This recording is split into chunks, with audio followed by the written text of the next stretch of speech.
Welcome to the Banker Lamp. Please enjoy the video.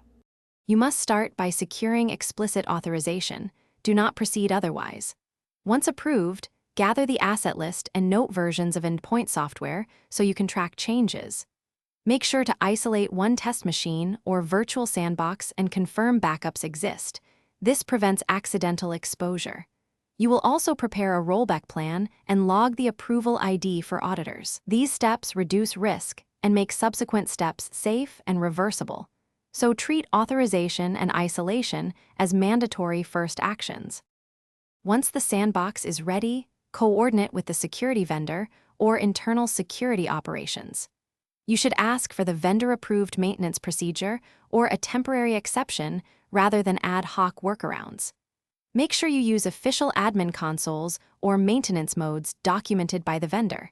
These preserve logs and allow safe re-enablement. Schedule a maintenance window and notify all affected stakeholders so services and monitoring teams adjust expectations.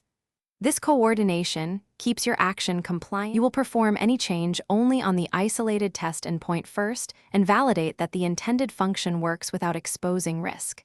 As you proceed, document each step with timestamps and keep configuration snapshots and logs. This makes rollback and forensic review straightforward.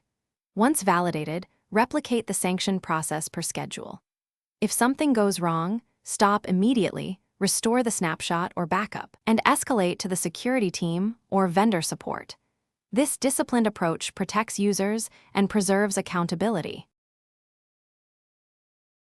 Thanks for watching. If this was helpful, leave a like and consider subscribing. See you next time.